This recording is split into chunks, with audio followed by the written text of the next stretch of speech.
I think what's notable about my client, which is similar to a lot of the women that I saw in Artesia, is when I was first there, she was just sort of shell-shocked and just terrified, right? I mean, people didn't know really what circumstances had brought them to be in Artesia, why they were selected out of all the people that came at the border, and they didn't know who to trust and who they could really talk to. When I went back to Artesia the second time, I think she had moved on, as had other clients, to where, I mean, really these women were just horribly, horribly depressed.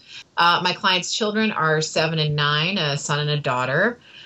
They both were suffering from a lot of the same illnesses that we saw consistently for kids in Artesia, respiratory problems, difficulty eating, weight loss, all of those factors. And when we did my client's bond hearing with Arlington initially, one of the things that she had written, which I found really powerful, was just a statement about what conditions were like for her and her kids in Artesia.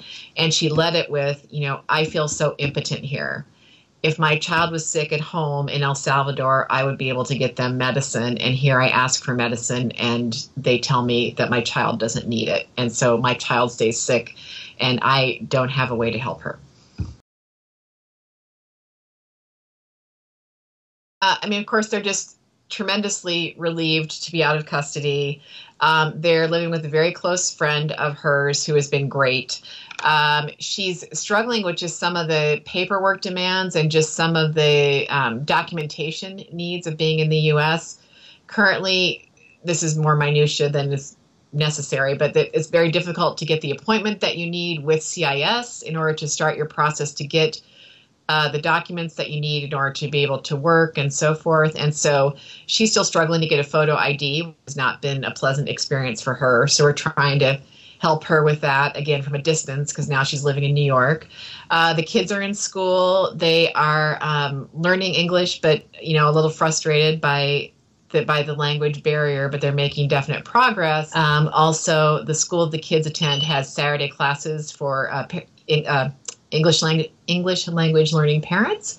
So she goes to classes on Saturdays to learn English. And so she's pretty excited about that. I should mention also that my client was a nurse in El Salvador. And so, this is a person who is going to, learn English and hopefully get her equivalency or get her credentials evaluated. And she's going to really contribute to this country.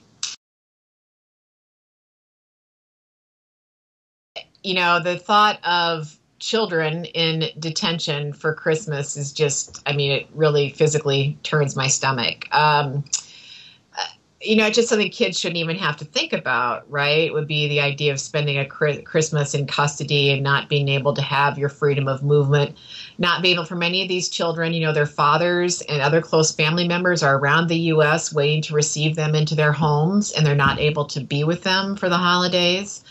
Yesterday, the church group in San Antonio sent out a wish list for Christmas presents for kids in custody, and it was heartbreaking. And the tone of the email was, that this is a real exception that we're being allowed into this detention facility to give gifts to children. And, I just wanted to break my computer in half, right? Because it's all so wrong from the beginning. And then the idea that the government is being so benevolent by letting some church group come in and give these like $10 presents to these children, it's just revolting.